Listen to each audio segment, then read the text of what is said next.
I'm Carli DeFillo. I work in the Curatorial Department at Historic Richmond Town, and today I'd like to share with you a highlight from the collection, and I thought I would choose one of the first things that I worked on when I started working with the curators at Richmond Town. Unfortunately, I can't, I'm working from home, so I can't share the actual object with you, but what I chose is a quilt block, and actually a group of quilt blocks and other pieces that seem like they're all part of the same project.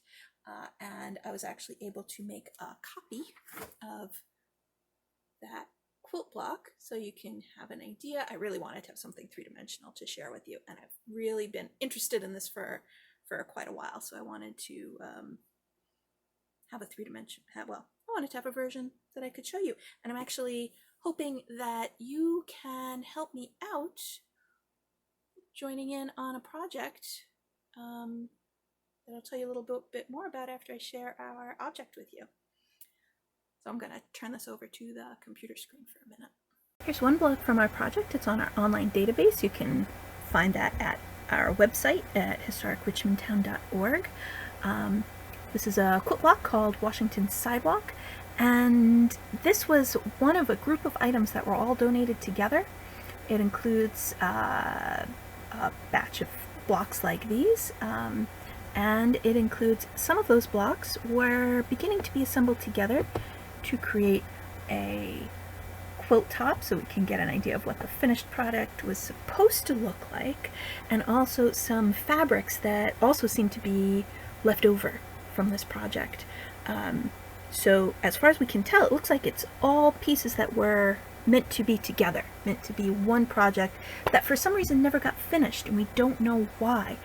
But by looking at what we have, it can give us clues about the people who made it. And it wasn't made by one person, it was made by a community. It's a community quilt, and each block has a name or a signature from a different person, and they're mainly they also say their neighborhood and the date, or at least the year, and most of them are from Rossville, and they're dated either 1852 or 1853, and we'll look at a close-up of that in just a moment. But we don't know, we know who made it, and we know when, and we know where.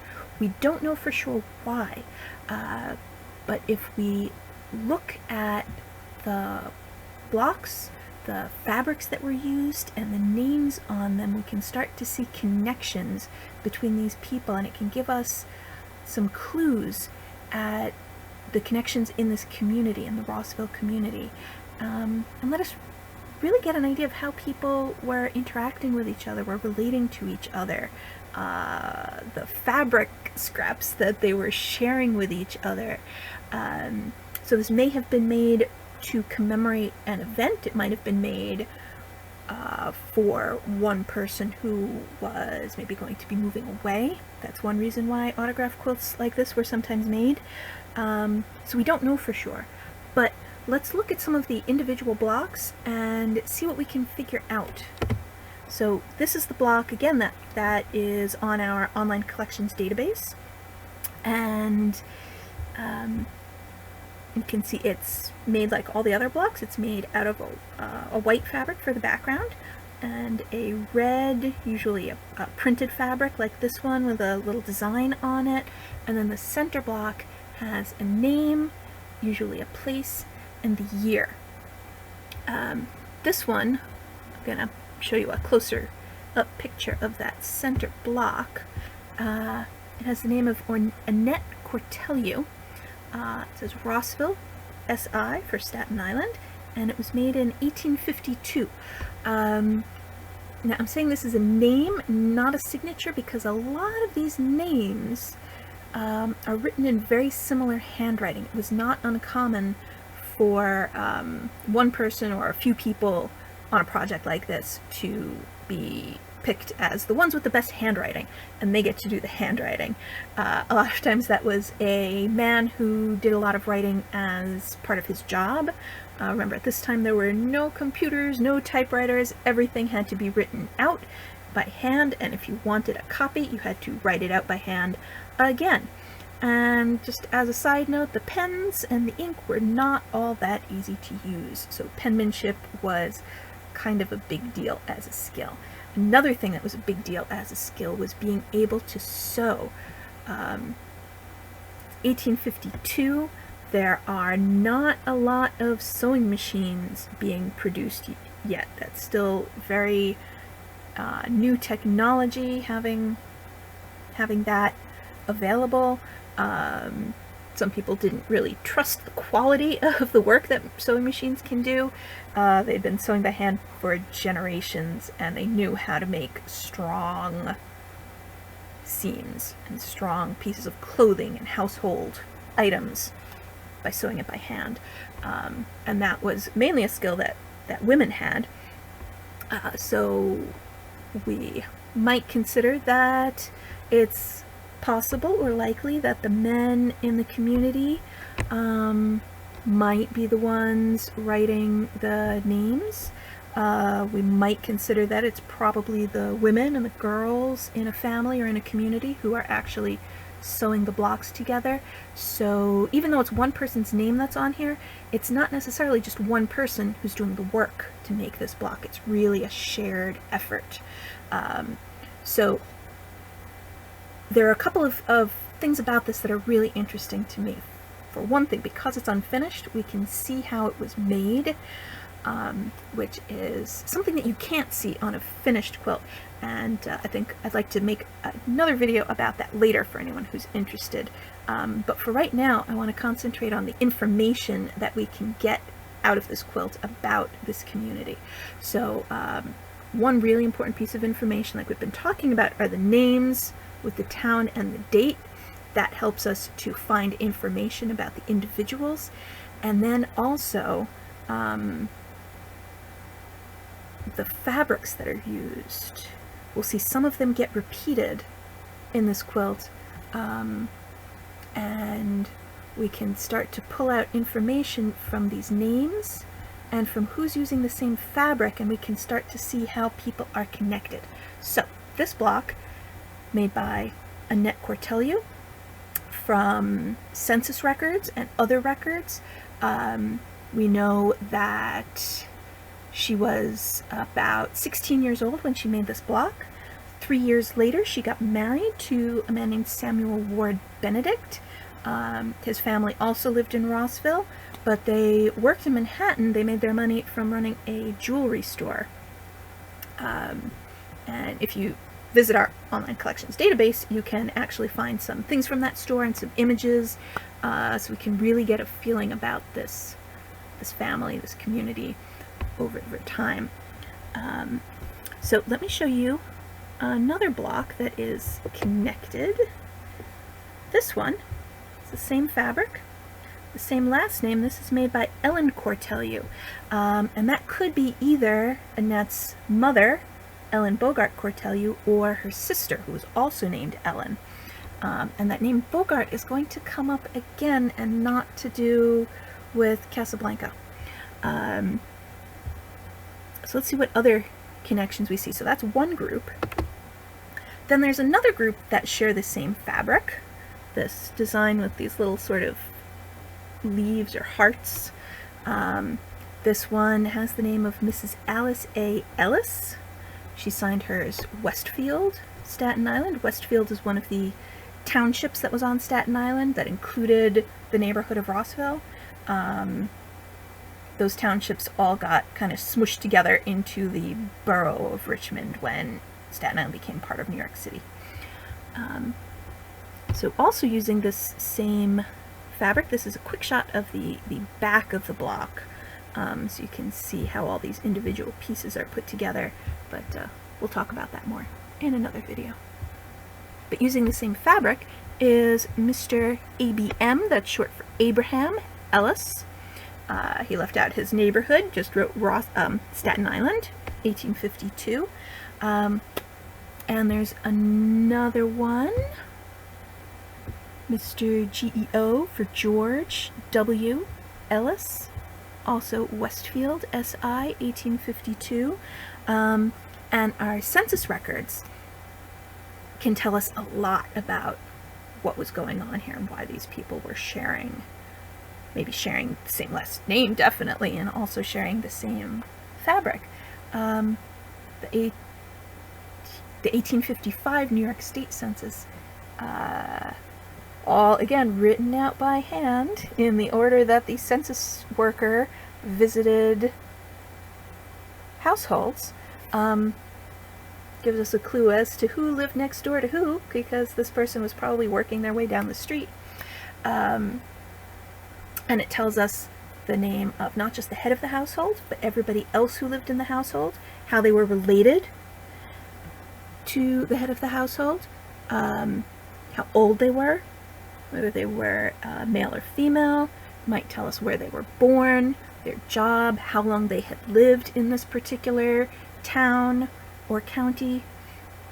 A lot of really good information is in there. So that census tells us that Mr. Abraham Ellis was the head of a household along with his wife Alice and their son George Washington Ellis.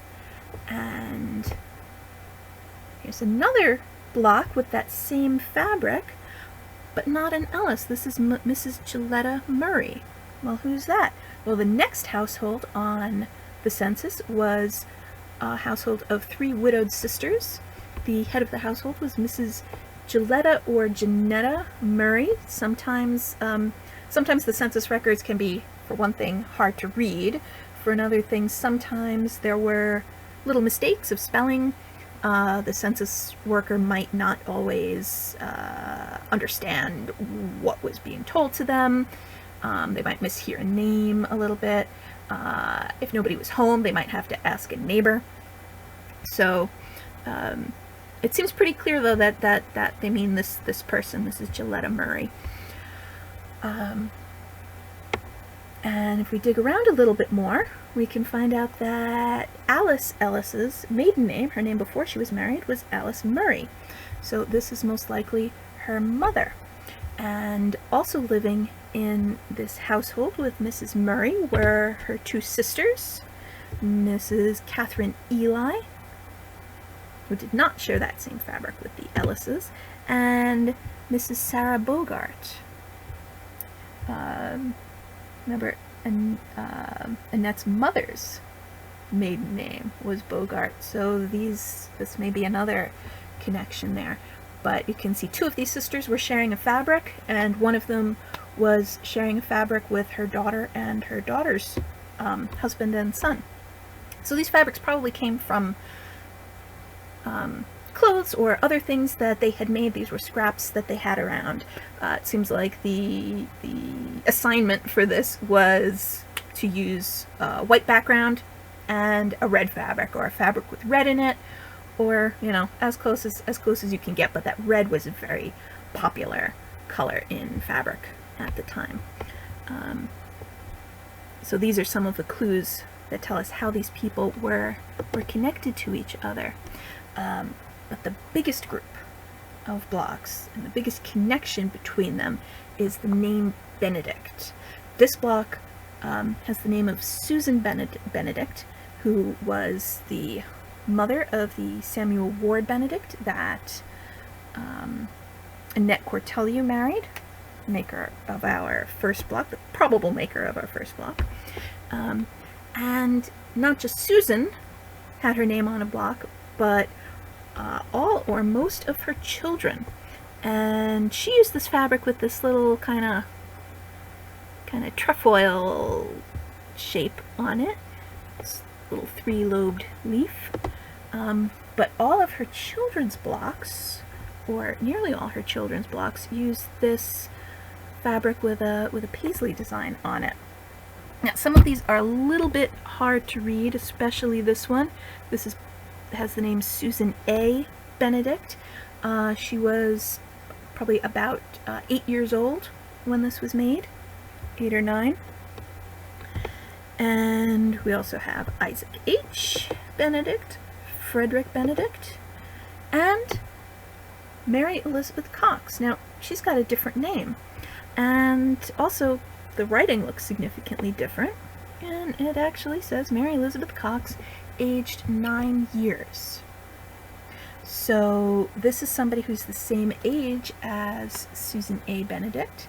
If we look at that census, just before or just after the Benedict family's entry is an entry for the Cox family. So they were probably neighbors, pretty close neighbors, and Mary Elizabeth and Susan A. were about the same age. So there are no other blocks with the name Cox on them. So it seems like Mary Elizabeth made this because she was connected to the Benedict family. And it was actually a descendant of the Benedict family who donated this whole collection to the museum. So that Benedict collection is pretty strong. So thanks for letting me share one of my favorite things with you. And if you were inspired by all this community work, in this time when we're all kind of isolated in our homes, I thought maybe we could do something kind of the same. We could do a quarantine 2020 virtual autograph quilt, because we probably don't want to be all handling the same things. So what I've done is I've made an outline drawing of the quilt pattern, and you don't have to be able to sew in order to join in on this project. You can color it in, you can do a collage, you can do any kind of art making technique you like. If you want to sew on, please do. What you can do is sign the middle with your name. You can put a message on it for the future, and please do put the date on it. And I will leave it up to you whether you want to include your neighborhood. So what I'd like you to do is what I invite you to do is make a block, take a picture of it, and share it with us on social media, and we can put them together to make our own virtual autograph quilt. So I hope you'll join me on that. Thanks. Bye.